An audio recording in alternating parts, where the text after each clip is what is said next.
So now in this video, I would be talking about some important addition homopolymers as well as some important addition copolymers.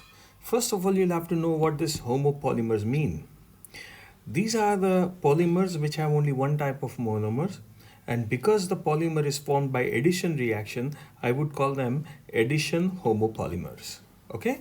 Now, the first one in this category would be polyethylene.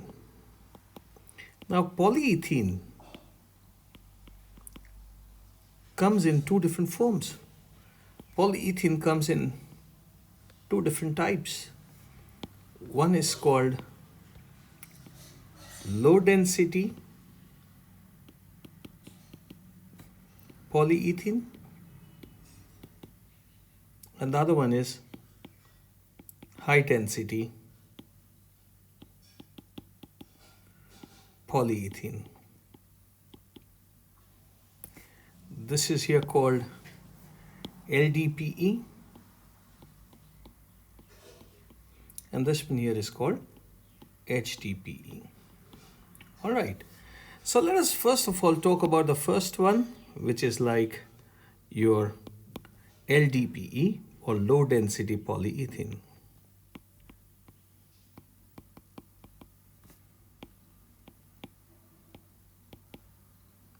All right, low density polyethylene. First of all, why would we call it as low density polyethylene? That's because the polymeric chain, the general reaction or the general formula for polyethylene would be like, CH2, CH2, and then it goes N times. This is the general, form of or general formula of polyethylene. Now remember, so polyethylene will generally have long chains made up of only CH2 groups, right? Now you have to know that when I say low density polyethylene, it means that if this is one polymeric chain, if this is one polymeric chain and this is another chain of polymer, right, of CH2, then you find that in low density, these chains are not able to go very close to each other. Why? Because these chains have a few branches in between them. And these branches, they prevent the chains from going very close to each other. And hence, the density of this type of polyethylene is less or low, and so it is called low density polyethylene. So ideally, any low density polyethylene will have branched chains of the chain of polymers. You will have branch chains, which means like your CH2 CH2 polymeric chain will have some branches in between, right? Now, how do you prepare it? Preparation is very simple. All you need to do is like take N molecules of CH2 CH2, and you will have to, you generally have to use free radical mechanism.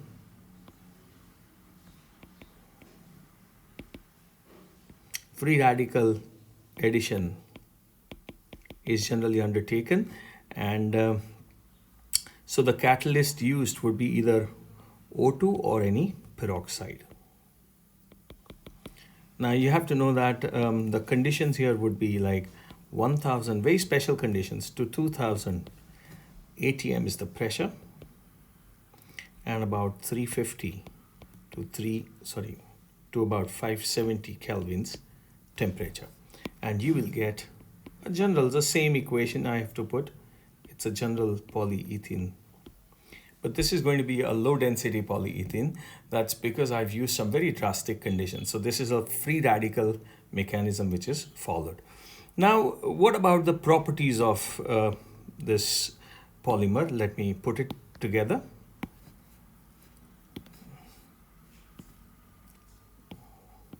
Just a moment. All right, let me put this all together. All right, now what could be the properties of low density polyethylene? So let me put up properties. because this is a low density polyethylene, the common properties associated with it are, let me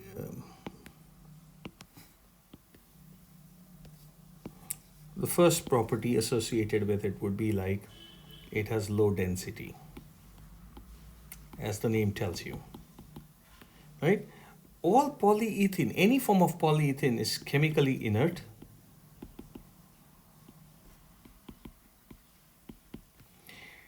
It is water resistant.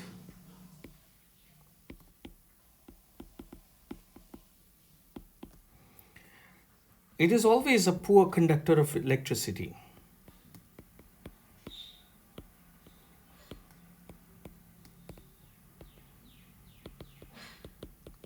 So it is a poor conductor of electricity, and because of low density, it is more flexible. When I say more flexible, I'm comparing it to high density polyethylene, which is always less flexible. So these are all general properties, and these properties are applicable, in fact, to all kinds of polymeric polyethylene categories, because any polyethylene would have in general these properties. The only difference between low density and high density is like low density, the melting point is less, as well as it also is more flexible. Where is it used? So I'm going to put uses now. So uses, you can have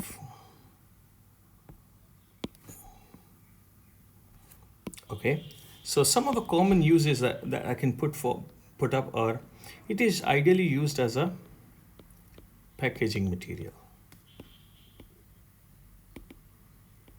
Okay, it is also used for insulation of wires and cables, making flexible pipes,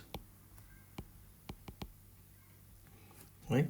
And even making toys and squeeze bottles. So all these are important uses of low density polyethylene, which I can put up here. So this is your low density polyethylene in general. Now I would go to the high density polyethylene. So let us now talk about high density polyethylene. Once again, the same thing, because it's a polyethylene, the general formula would remain the same. It is still, this polymer still has long polymeric chains of CH2 group, right? However, in high density polyethylene, we just have to know that these linear chains of CH2, right, they do not have any branches, so they are highly, they are closely packed with each other, right? Without any branches, the chains are really able to go very close to each other, and they form a kind of very, very closely packed structure, which is the reason why density is high. The point is, how do you make it, right? Now, for making high density polyethylene, you will have to resort to a different type of polymerization reaction. So formed by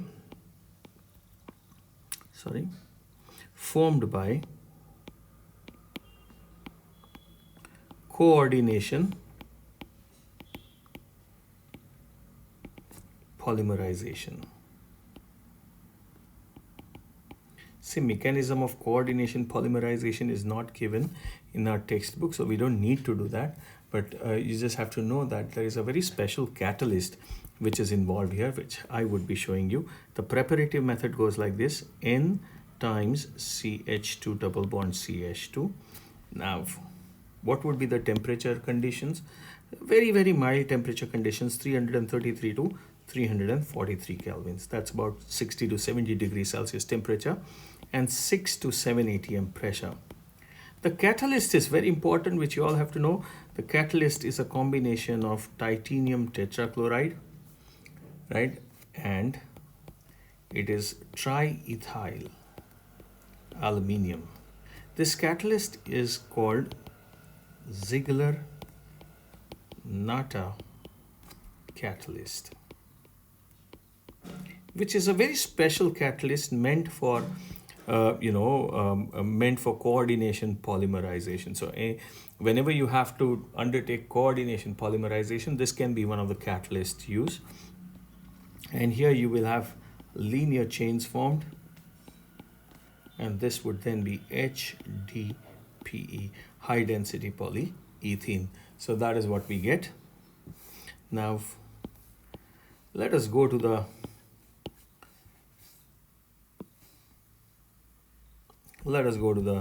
properties of this polymer. So let me take up properties, and let us go through it first of all. So for example, properties, we can start with high density,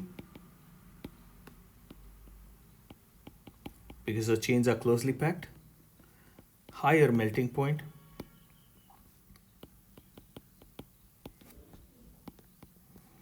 lesser flexibility,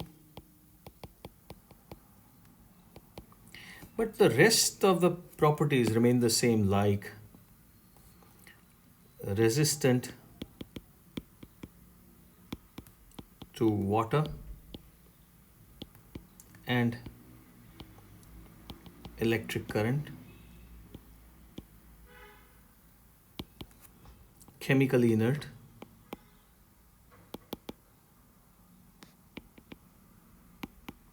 it's chemically inert, right? And yeah, these are some of the common properties which you can allot.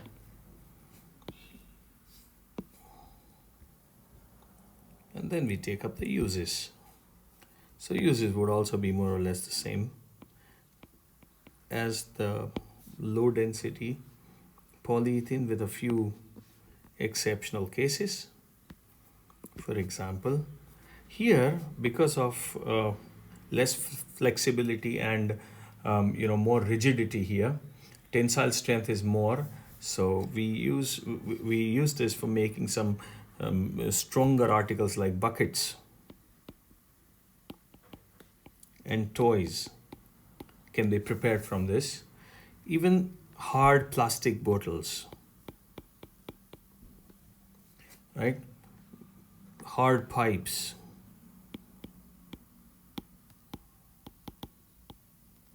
These are all different things which are made from high density polyethylene. So you need to know this. So yeah, not much, but this is the full high density polyethylene that you have to know, right? Most important part here is the preparation, which everyone should properly know. So the next polymer that falls here is called polytetrafluoroethylene.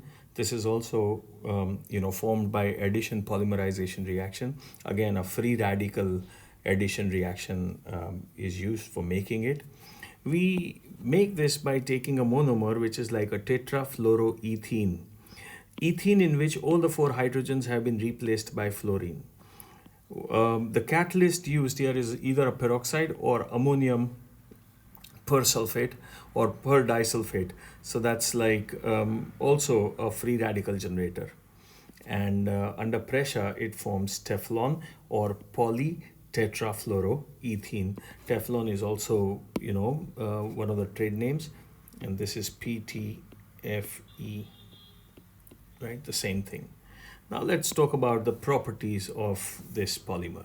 Okay, let us go through the properties now. One of the key properties associated with PTFE is its heat resistant property.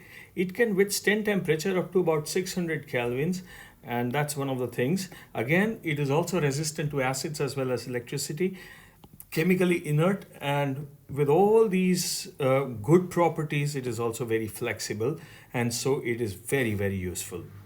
Now let us go through the uses.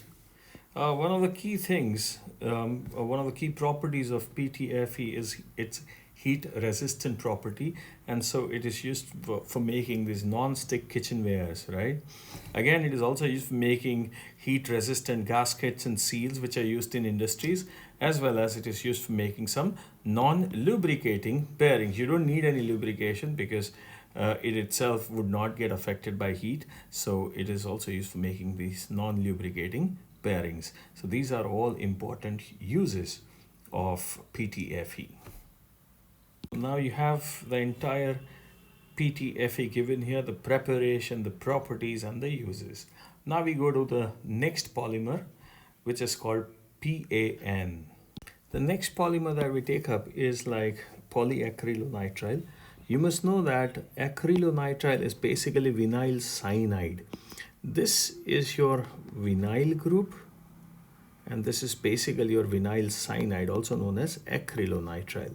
So let me call this as acrylonitrile. Now this acrylonitrile can be polymerized again by the same free radical addition reaction, and it can give us polyacrylonitrile. You just need to remove this double bond and extend the chain of polymer across these two carbons, right? This is PAN, polyacrylonitrile. So what are the properties? Now this is a kind of hard material, and it has very high tensile strength, and the fibers which are made from polyacrylonitrile, they have appearance like wool. So they are used for making different fabrics. So let us now go to the uses, because properties are very less, right? Let us go to the uses. Okay, what would be the uses now? Here you find that because these, the polymeric chains or the fibers of polyacrylonitrile, they have wool-like appearance. These fibers are used as wool substitutes in making, Orlon and Acrylan type of fibers. It's also used for making carpets, making blankets, and a lot of other clothes, specially used in very, very cold places, right? So this is about your polyacrylonitrile, the full thing. You can see that we have very few properties and uses. Preparation is very important, okay? So let us take up the next one, polyvinyl chloride. Polyvinyl chloride is formed by polymerization of vinyl chloride. This is basically chloroethene, right? Now, vinyl chloride can undergo polymerization by free radical or anionic mechanism, or you can use Ziegler-Natta catalyst and undertake coordination polymerization. Anything would work here. And this is your PVC, polyvinyl chloride, right? Now, let us take up the properties of polyvinyl chloride. And the properties here, let me put up, sorry. So the properties now, the properties would be here it is also very similar in properties to polyethylene, but has some very special and better properties. For example, it is stronger than polyethylene, being more polar. There would be stronger attractive force between the polymeric chains.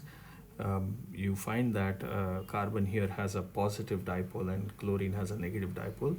So between the polymeric chains, there would be dipole-dipole type of interactions, making the entire polymer a little more stronger. It is a thermoplastic, which means it can be, heated and melted and once again reshaped, right? It is resistant towards electricity, heat, and chemicals, and it is also resistant towards water. So these properties are very similar to polyethylene, right? Now, what would be the uses? Let us take up the uses now. So we have uses here. Let us have the uses. The first use is like making raincoats.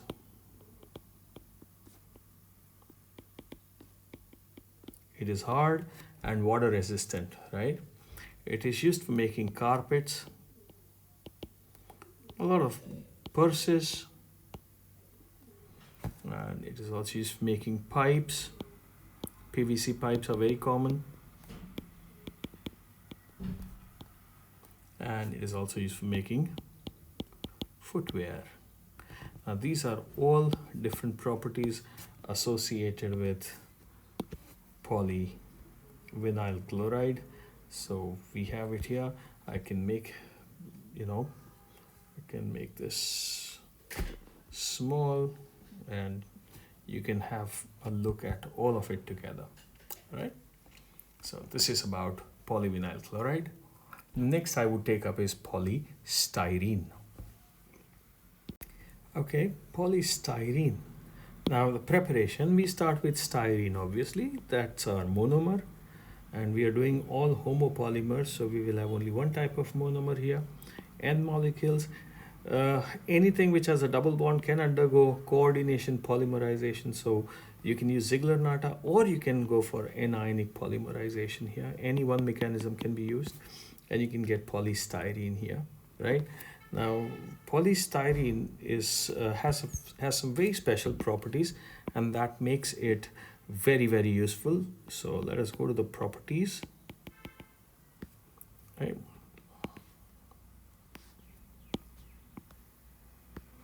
All right, so let us take up the first property.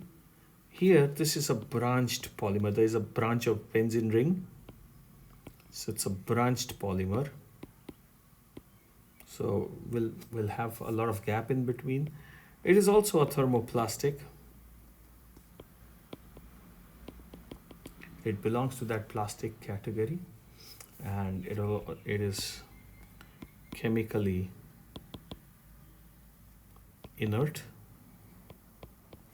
And the last, it would be heat and electric resistant.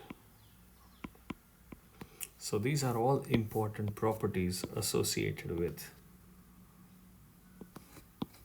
polystyrene. Now we take up the uses in the same way.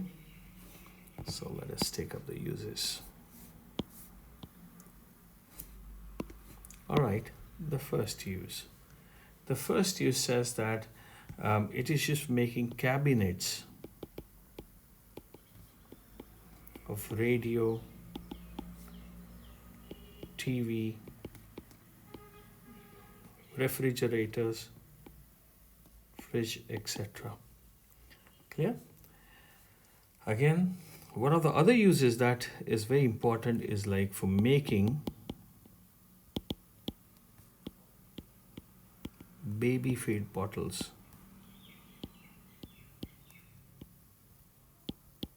You know, baby feed bottles, they demand a very good quality of plastic material. Now, this polystyrene is one of the very good quality plastic that you get, and therefore, it has been used for, for making baby feed bottles, right? So this is also a very important thing. The entire thing, preparation, properties, and uses, you'll have to know. All right, let us take up butyl rubber. Butyl rubber is prepared from isobutylene, which is also called 2-methyl-prop-1-ene by cationic polymerization. You can see that the chain of polymer extends between these two carbons because they share the multiple bond. Every time this happens, that the chain gets extended across these two carbons. As you can see here, these two methyls, they become branches, right? And this is then called butyl rubber.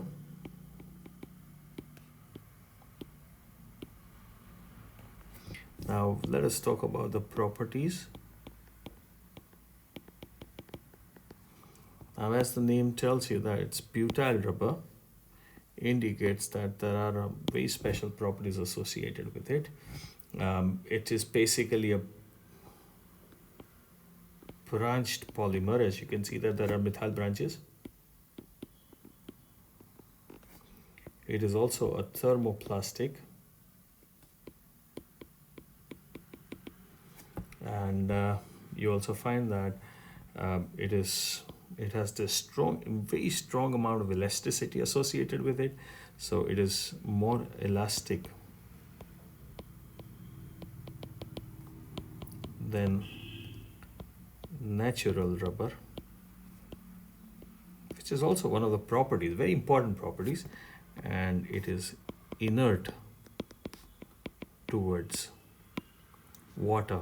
Natural rubber is not inert towards water. It gets affected by water, it gets spoiled by water, and this rubber has an advantage. It is not affected by water, being completely non-polar in nature, right? You find that it is not at all affected by water, so which is a very important property, right? The use now, obviously, uses, there's only one single use, right? So if I say uses, the main use here would be like it is a rubber substitute. That's it. So every place where rubber is used, this can be used, so it's a rubber substitute. So it is used as a rubber substitute. That's it.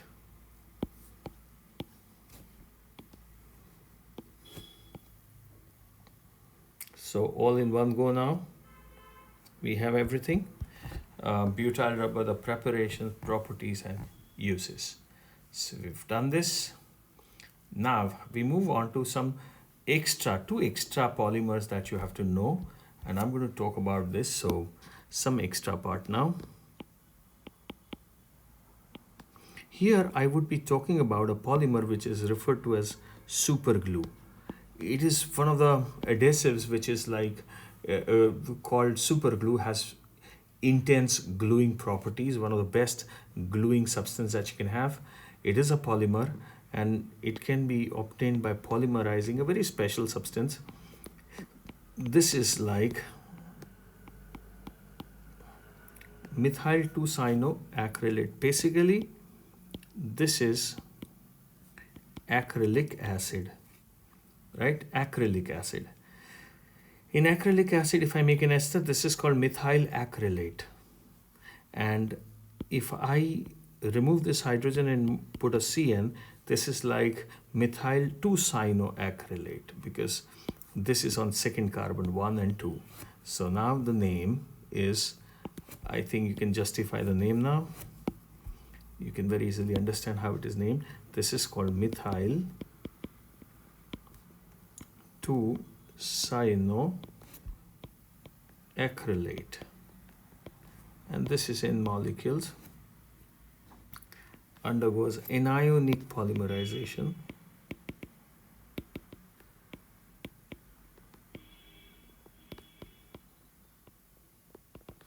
And it gives you, the chain is extended across the two carbons between which the double bond is present. So it goes like this.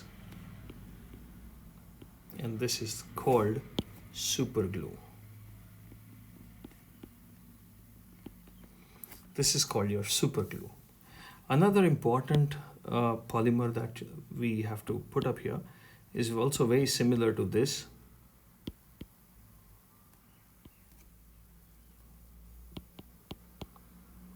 This is also called methyl, and then 2-methyl acrylate. Right? Here it's 2-methyl acrylate. Okay. This is obtained, you take N molecules here, and here you have free radical polymerization.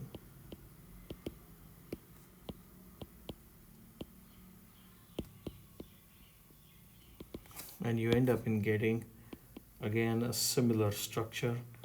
You have CH3, COOCH3, and the chain is extended like this. This is then called PMMA, polymethyl methacrylate, also known as plexiglass, or it is also called perspex. Now this is a very special glass-like material, and you have to know that for PMMA, light transmission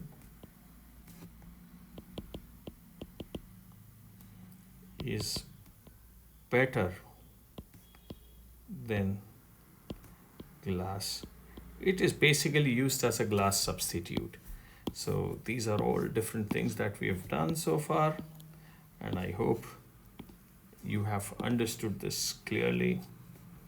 This is the extra part that I had to talk about, and this ends the addition polymerization category.